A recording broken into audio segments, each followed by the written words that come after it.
Hello student. आज जो है previous year JEE main oblique AI triple का पेपर डिस्कशन स्टार्ट करेंगे 2002 टू 2018 तक। ये जो है ऑफलाइन पेपर है।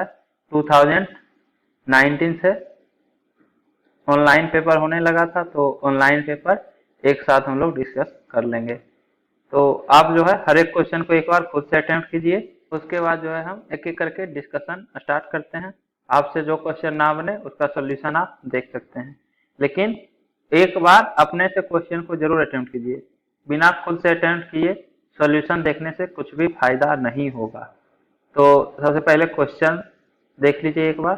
फर्स्ट क्वेश्चन है, सेकंड क्वेश्चन है, third question, fourth question, fifth question, six का option ABCD, seventh question, eighth question, ninth question, 10th question, 11th, 12th, 13, 14, 15, 16, 17, 18, 19, 20, 21st, 22nd, 23rd, 24th, 25th, 26th, 27, 28, 29, 30। इसके बाद सभी का answer की। अब जो है क्वेश्चन नंबर 1 से डिस्कशन स्टार्ट करेंगे। In a hydrogen atom if energy of electron in ground state is 13.6 electron volt, then that in second excited state is. तो सेकेंड एक्साइटेड स्टेट मतलब थर्ड ऑर्बिट का energy बताना है। तो energy of nth orbit क्या होगा? Energy of ground state divided by n square. किसी भी एटम का nth ऑर्बिट में एनर्जी जो है energy of ground state divided by n square होता है। अगर आपको पहले से पता हो formula energy of nth orbit का, ये होता है -13.6 z square upon n square. तो n का वैल्यू 1, तो एनर्जी ऑफ फर्स्ट ऑर्बिट होगा -13.6 z स्क्वायर। मतलब एनर्जी ऑफ nth ऑर्बिट जो है energy of first orbit divided by n square होगा। और फर्स्ट ऑर्बिट का एनर्जी दिया हुआ है यहाँ पे 13.6 इलेक्ट्रॉन वोल्ट है। तो energy of first orbit 13.6 upon n square. Second excited state, तो थर्ड ऑर्बिट का एनर्जी निकालना है, तो 3 का स्क्वायर, तो 13.6 अपॉन 9। इसका वैल्यू आएगा 1.51 इलेक्ट्रॉन वोल्ट।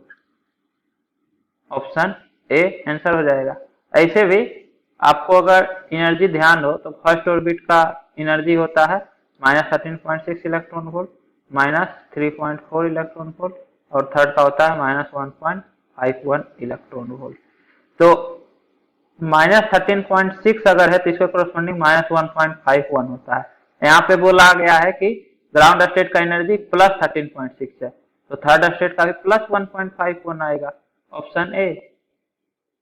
इसके बाद सेकंड क्वेश्चन है, uncertainty in position of a minute particle of mass 25 gram in space is 10⁻⁻5। Uncertainty in position delta x दिया हुआ है 10⁻⁻5 मीटर। तो अनसर्टेनिटी इन वेलोसिटी आपको बताना है। मास है 25 ग्राम मतलब 25/1000 kg, तो ये जो है 40 होगा, तो मास है 1/40 kg। और delta x into delta P, ये जो है h/4 के इक्वल होगा। हिंसबर्ग अनसर्टेनिटी प्रिंसिपल ये होता है। अब delta P equal to m into delta V होगा। m का वैल्यू पता है 1/40 डेल्टा वी, डेल्टा पी आ गया। डेल्टा x 10⁻⁻5 मीटर है, वैल्यू रख दीजिए 10⁻⁻5 delta x into m 1/40 delta V equal to h/4 pi. इसको कैलकुलेट कीजिए तो delta V equal to 40 into h/4 pi, और ये अपोन में इधर आएगा तो 1/10⁵ बोलिए या 10⁵ से मल्टीप्लाई होगा। इधर आएगा तो 1/10⁻⁵ होगा ना, इसको आप 10⁵ लिख सकते हैं, तो मल्टीप्लाई हो जाएगा 10⁵। अब वैल्यू रख दीजिए 4 से 10 टाइम्स, 10 इंटू 6.6 इंटू 10⁻34 इंटू 10⁵/पाई, तो 6.6 अपॉन पाई इंटू 10⁻29। ये जो है लगभग 3.14 होता है, तो 2 पॉइंट समथिंग होगा, 2 पॉइंट इंटू 10⁻29, 2 पॉइंट 10⁻28 लिख रहा है। 34 प्लस 6 तो -28, हाँ यहाँ 29 नहीं होगा, -34 प्लस 5 प्लस 1 भी तो होगा ये 10 के कारण, तो -28 होगा। तो 2.1 इंटू 10⁻28, ये जो है अनसर्टेनिटी इन वेलोसिटी आएगा, ऑप्शन सी। इसके बाद third question, beta particle is emitted in radio activity by. तो बीटा पार्टिकल किस केस में इमिट होगा? Conversion of proton to neutron.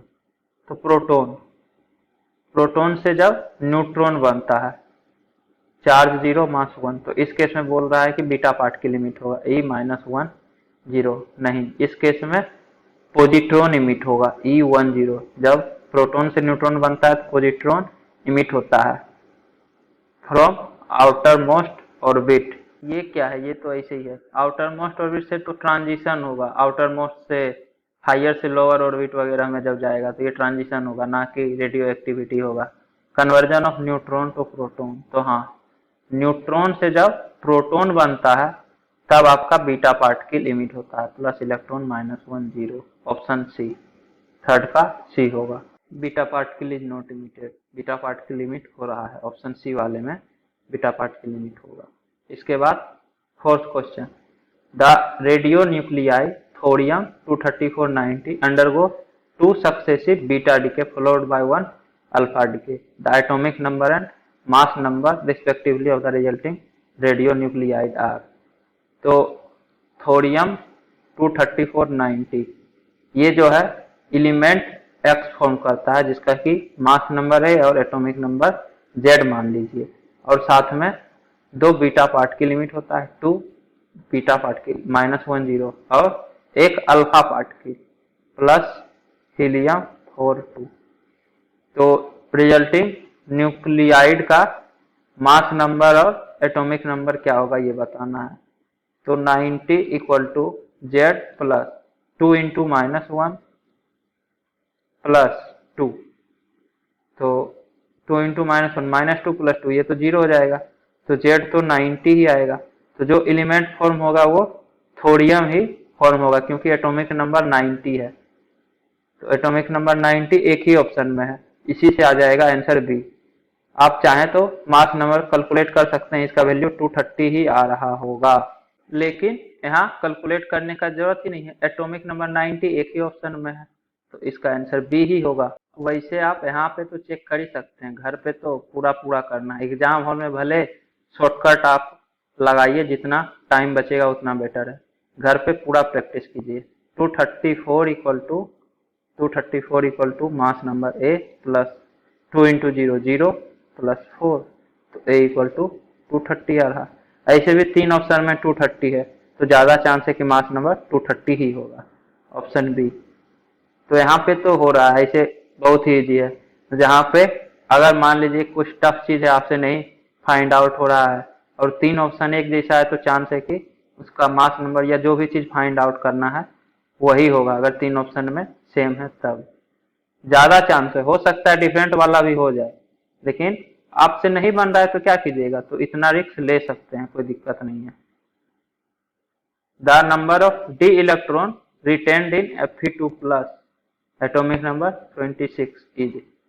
तो Fe2 प्लस में डी ऑर्बिटल में कितना इलेक्ट्रॉन है ये आपको बताना है। तो 26 है आयरन, इसका इलेक्ट्रॉनिक कॉन्फ़िगरेशन बताइए, 1s2 2s2 2p6 3s2 3p6 4s2, तो ये तो 20 हो गया, 26 है, तो नेक्स्ट 3d6 6।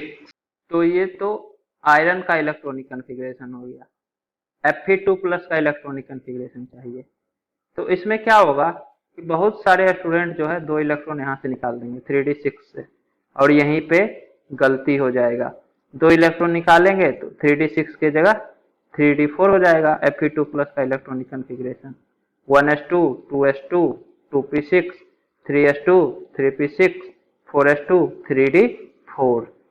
Fe2+ का इलेक्ट्रॉनिक कन्फिग्रेशन हो गया। और हमको पूछ रहा है डी इलेक्ट्रॉन में कितना, सॉरी डी इलेक्ट्रॉन कितना है, तो आंसर आ जाएगा आपका ए। और आप आगे बढ़ जाइएगा, एग्जाम के बाद पता चलेगा कि गलत हो गया। हमेशा हम बोल रहे हैं जब भी इलेक्ट्रॉन रिमूव होता है आउटर मोस्ट ऑर्बिटल से इलेक्ट्रॉन रिमूव होता है। यहाँ देखिए 3d और 4s, ये फोर्थ सेल है, ये थर्ड सेल है, आउटर मोस्ट 4s होगा तो 2 इलेक्ट्रॉन इससे रिमूव होगा। तो Fe2+ में 2 इलेक्ट्रॉन जो रिमूव होगा वो यहाँ से होगा, ना कि डी से होगा, तो ये 3d6 ही रहेगा। अब फर्दर अगर इलेक्ट्रॉन रिमूव करना होगा तब 3d से रिमूव होगा। मतलब अगर 3 इलेक्ट्रॉन रिमूव करना होगा तो 2 इलेक्ट्रॉन तो इससे हो जाएगा, उसके बाद नेक्स्ट 1 इलेक्ट्रॉन जो है इससे होगा। लेकिन 2 इलेक्ट्रॉन 4s में है, 2 इलेक्ट्रॉन इसी से रिमूव होगा, इससे रिमूव करने का जरूरत ही नहीं पड़ेगा। तो इलेक्ट्रॉनिक कन्फिग्रेशन होगा 1s2 2s2 2p6 3s2 3p6 3d6। मतलब डी ऑर्बिटल में 6 इलेक्ट्रॉन है। ऑप्शन सी करेक्ट आंसर है। ये सब गलती करवाने के लिए होता है और इसीलिए फर्स्ट ऑप्शन में भी दिया हुआ है कि आपका 4 आए, जल्दी से आप 4 मार के आगे बढ़ जाएं। एग्जाम के बाद पता चलेगा कि आप गलत कर चुके हैं क्वेश्चन को। तो ये सब ध्यान रखने वाला पॉइंट रहता है। Next, the orbital angular momentum for an electron revolving in an orbit is given by under root L into L plus 1 h upon 2 pi. This momentum for an s electron will be given by। तो orbital angular momentum का formula ये होता है, हाँ होता है, ये तो हम बताए ही हैं। अब जो है आपको s इलेक्ट्रॉन के लिए कैलकुलेट करना है ऑर्बिटल एंगुलर मोमेंटम। तो s इलेक्ट्रॉन के कॉरस्पॉन्डिंग L इक्वल टू 0 होता है, s ऑर्बिटल है इसलिए, तो अंडर रूट 0 इंटू समथिंग, तो ये 0 ही आ जाएगा। तो s इलेक्ट्रॉन का मोमेंटम होगा 0, ऑर्बिटल एंगुलर मोमेंटम। 6 का ऑप्शन ए। इसके बाद next, in bore series of line of hydrogen spectrum the third line from the red and correspond to which one of the following inter orbit jumps of the electron for Bohr's orbit in an atom of hydrogen। तो इसमें red and लिखा हुआ है, मतलब visible region में। और अगर आपको हाइड्रोजन स्पेक्ट्रम ध्यान हो तो लाइमन सीरीज के कॉरस्पॉन्डिंग जितना भी फोटोन इमिट होता है वो अल्ट्रा वायलेट रे में लाई करता है। बाल्मर सीरीज के कॉरस्पॉन्डिंग 4 फोटोन, ओनली 4 ट्रांजिशन जो है वो विजिबल रीजन में लाई करता है, बाकी जितना भी फोटोन रहता है वो अल्ट्रा वायलेट रे में बिलोंग करता है। उसके बाद लाइमन बाल्मर पास्चन वगैरह से सारा इंफ्रा रे में आता है। तो विजिबल रीजन में बाल्मर सीरीज के कॉरस्पॉन्डिंग ही ट्रांजिशन होगा, और बाल्मर सीरीज का थर्ड लाइन nth से सेकंड में ट्रांजिशन आपका बाल्मर सीरीज का ट्रांजिशन कहलाता है। इसमें फर्स्ट लाइन होगा, थर्ड से सेकंड में ट्रांजिशन, सेकंड लाइन होगा, फोर्थ से सेकंड में ट्रांजिशन, थर्ड लाइन होगा, फिफ्थ से सेकंड में ट्रांजिशन। तो ऑप्शन ए करेक्ट है। Third line from the red end corresponds to fifth to second interorbit jumps of the electron for Bohr's orbit in an atom of hydrogen। इसके बाद 8th question है, the de Broglie wavelength of a tennis ball of mass 60 gram moving with a velocity of 10 metre पर second is approximately। तो मास दिया हुआ है 60 ग्राम और velocity है 10 मीटर पर सेकेंड। तो डी ब्रोगली वेवलेंथ क्या होगा? तो de Broglie wavelength equal to होता है h upon m v. h 6.626 into 10⁻⁻34, 6.6 into 10⁻⁻34 upon mass. 60 gram है लेकिन किलोग्राम में कन्वर्ट करने के लिए 1000 से डिवाइड करना पड़ेगा इंटू वेलोसिटी 10। तो 2 जीरो तो कैंसिल आउट हो गया और 10 इधर मल्टीप्लाई होगा, तो 6.6 अपॉन 6 1.1 इंटू 10⁻⁻34 और 10 मल्टीप्लाई हो रहा है तो 10⁻³ हो जाएगा। तो ये जो है 10⁻³ मीटर के ऑर्डर में आ रहा है, अप्रोक्सीमेटली 10⁻³ मीटर वेवलेंथ होगा। इस टेनिस बॉल जिसका कि मास 60 ग्राम और वेलोसिटी 10 मीटर पर सेकंड से ये बॉल अगर मूव कर रहा है तो डी ब्रोगली वेवलेंथ का वैल्यू लगभग 10⁻³ मीटर होगा। Next, which of the following set of quantum number is correct for an electron in an 4f orbital? तो correct set of quantum number क्या हो सकता है अगर कोई इलेक्ट्रॉन 4f ऑर्बिटल में है तो n इक्वल टू तो 4 लिखा हुआ ही है, ये प्रिंसिपल क्वांटम नंबर को रिप्रेजेंट करता है, और f subshell, l equal to अगर 0 है तो s सबसेल, 1 है तो p सबसेल, 2 है तो d subshell, l equal to 3 है तो f सबसेल। तो f सबसेल है आपके पास तो n का वैल्यू तो 4 होगा, l का वैल्यू 3 होगा, और m जो है -3 से लेके +3 तक कुछ भी हो सकता है, -3 -1 0 -3 -2 -1 0 1 2 3, इसमें से कुछ भी हो सकता है। उसके बाद स्पिन क्वांटम नंबर या तो +12 या -12, सारे ऑप्शन में यही है, तो यहाँ तो कोई रिजेक्शन ही नहीं होगा। n इक्वल टू 4 3 ऑप्शन में है तो D option rejected, l equal to 3 2 option में है, ऑप्शन बी भी रिजेक्टेड, l इक्वल टू 4 नहीं होगा। l इक्वल टू 3 के कोरस्पॉन्डिंग m का वैल्यू +4, l इक्वल टू 3 के कोरस्पॉन्डिंग m का मैक्सिमम वैल्यू 3 हो सकता है, 3 से ज्यादा नहीं हो सकता है, ऑप्शन सी भी रिजेक्टेड। m इक्वल टू +1 हो सकता है, l इक्वल टू 3 के कोरस्पॉन्डिंग -3 से लेके +3 तक इंक्लूडिंग 0 कुछ भी हो सकता है। तो ये आपका possible 4 set of quantum number है। स्पिन तो +12 सभी में है, +12 या -12 ये तो हो ही सकता है, तो कोई भी स्पिन के कारण रिजेक्टेड नहीं है, ऑप्शन ए करेक्ट है। ये वाला क्यों रिजेक्टेड है, ऑप्शन बी रिजेक्टेड है, एल का वैल्यू 4 नहीं होगा, ऑप्शन सी रिजेक्टेड है, m इक्वल टू +4 के कारण, m का मैक्सिमम +3 वैल्यू हो सकता है, और ये रिजेक्टेड है, l इक्वल टू 2 लिखा हुआ, f सबसेल के कॉरस्पॉन्डिंग l का वैल्यू 3 होगा। इसके बाद जो है नेक्स्ट क्वेश्चन है, consider the ground state of chromium atom, atomic number 24, the number of electron with the azimuthal quantum number l equal to 1 and 2 are respectively। तो chromium atom का पहले इलेक्ट्रॉनिक कॉन्फ़िगरेशन लिखिए, तो ये होता है 1s2 2s2 2p6 3s2 3p6 4s1 और 3d5, 4s2 3d4 नहीं होता, 24 और 29 एक्सेप्शन होता है। अब l इक्वल टू 1 और l equal to 2, l equal to 1 मतलब p सबसेल और d सबसेल, इसमें कितना नंबर ऑफ इलेक्ट्रॉन होगा, तो p subshell 2p6 3p6 6 + 6 total 12 electron है, l equal to 1 azimuthal quantum number के कॉरस्पॉन्डिंग, उसके बाद l equal to 2 d subshell, तो इसमें 5 इलेक्ट्रॉन है, 3d5 3d4 नहीं है, ध्यान रखिए, 12 एंड 5 दो ऑप्शन है, 12 एंड 5 और 12 एंड 4, ये वाला सही होगा। अगर आपको एक्सेप्शन ध्यान नहीं रहेगा कि 24 एक्सेप्शन है तो आप इलेक्ट्रॉनिक कॉन्फ़िगरेशन लिखिएगा, यहाँ तक तो वही रहेगा 3p6 तक, उसके बाद 4s2 3d4 लिख दीजिएगा, तो 3d में 4 ही इलेक्ट्रॉन, तो 12 एंड 4 वाला मार दीजिएगा जो कि गलत हो जाएगा, एक्सेप्शन है यहाँ 4s1 हो जाता है 3d5 होता है, क्योंकि हाफ फील्ड और फुल्ली फील्ड का स्टेबिलिटी ज्यादा होता है, तो स्टेबल होने के कारण 3d5 इलेक्ट्रॉनिक कॉन्फ़िगरेशन है, मतलब l इक्वल टू 2 में 5 इलेक्ट्रॉन रहेगा d ऑर्बिटल में, तो ऑप्शन बी करेक्ट होगा। अब जो है अगले लेक्चर में क्वेश्चन नंबर 11 से डिस्कशन स्टार्ट करेंगे, तो उम्मीद करता हूँ कि आपको ये वीडियो पसंद आई होगी। यदि आपको ये वीडियो पसंद आई है तो इसे लाइक करें, कमेंट करें और अपने दोस्तों के बीच शेयर करना ना भूलें। Thank you.